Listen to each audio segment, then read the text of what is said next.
नमस्कार दोस्तों। सवाल तो बहुत सारे करते हैं ईपीएस 95 पेंशनर। कुछ हमारे पास भी पेंशन के जो है सवाल आए थे। आज मैं उसी के बारे में चर्चा करूंगा। क्या कुछ आगे ईपीएस 95 पेंशन के बारे में होने वाला उसके बारे में भी चर्चा करूंगा।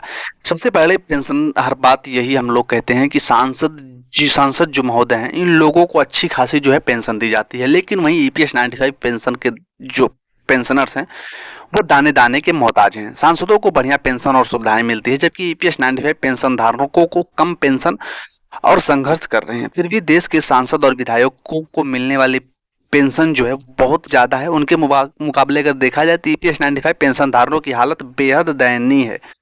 पेंशन की व्यवस्था की असमानता पर सवाल उठना जरूरी हो गया है। जहां एक तरफ जनप्रतिनिधियों को बिना न्यूनतम कार्यकाल के जीवन भर पेंशन मिलती है, वहीं दूसरी ओर लाखों ईपीएस 95 पेंशन धारकों को उनके जीवन वर्षों की मेहनत के बदले बहुत कम पेंशन मिलती है। सांसदों की पेंशन बनाम ईपीएस 95 पेंशन की अगर बात की जाए कि सांसद लोग कितना पेंशन उनको दी जा रही है, उनका एक दिन में पैसा भी बढ़ जा रहा है, लेकिन ईपीएस 95 के जो पेंशनर्स हैं उनका भत्ता नहीं बढ़ रहा है। सांसदों को सदन वेतन भत्ता और पेंशन अधिनियम 1954 के तहत हर महीने 25,000 से अधिक पेंशन मिलती है। यहाँ तक कि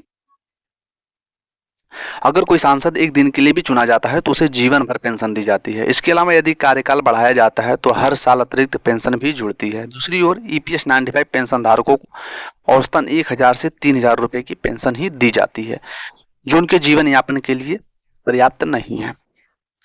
इसलिए ईपीएस 95 पेंशन धारक जो है हर बार सरकार से सवाल करते हैं कि क्या हम इस देश के वासी नहीं हैं? हमें इस देश में रहने का हक नहीं है? हमने इस देश के लिए अपना खून पसीना नहीं बहाया है? हमारे ईपीएस 95 के पेंशनर, कितने हमारे पेंशनर जो बुजुर्ग हैं शहीद हो गए इसी ईपीएस 95 पेंशन की लड़ाई लड़ते लड़ते, और उनको पेंशन नहीं मिली।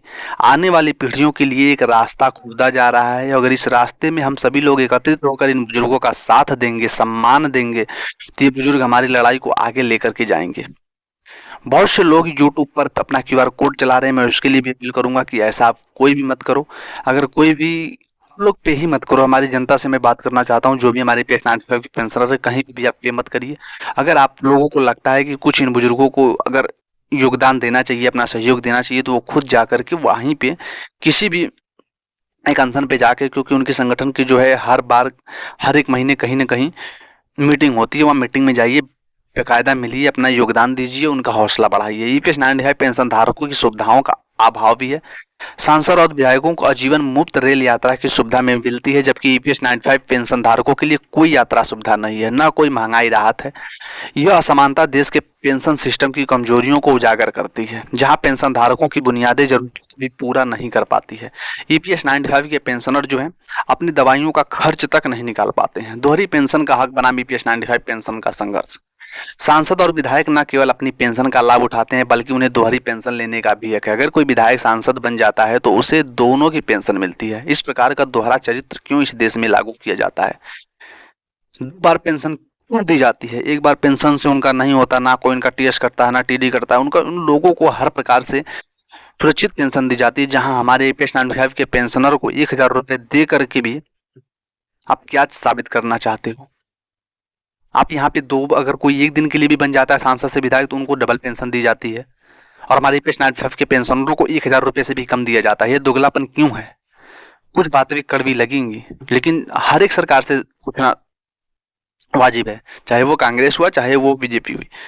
इन लोगों से सवाल बनता है कि आप लोग नहीं देखोगे तो कौन देखेगा इन बुजुर्गों को? इस तरह के प्रावधान के बावजूद अगर ईपीएस 95 पेंशन धारक अपनी पेंशन बढ़ाने की मांग कर रहे हैं ताकि वे अपनी आवश्यकताओं को पूरा कर सकें, तो यह स्पष्ट रूप से एक असमानता है जो समाज में आर्थिक विषमताओं को और गहरा कर रहा है। पेंशन सिस्टम में सुधार लाने की जरूरत है।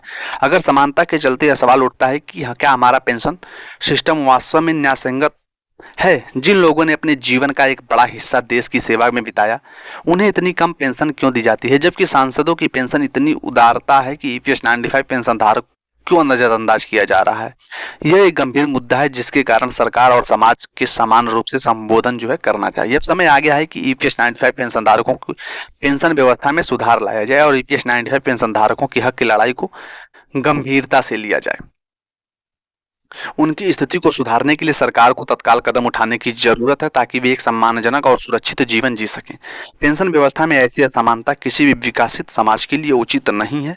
ये बहुत ही गहरा घाव है। फिलहाल आप लोगों की राय क्या है कमेंट करके जरूर बताइए। वीडियो को ज़्यादा से ज़्यादा शेयर करिए, लोगों तक पहुँचाइए।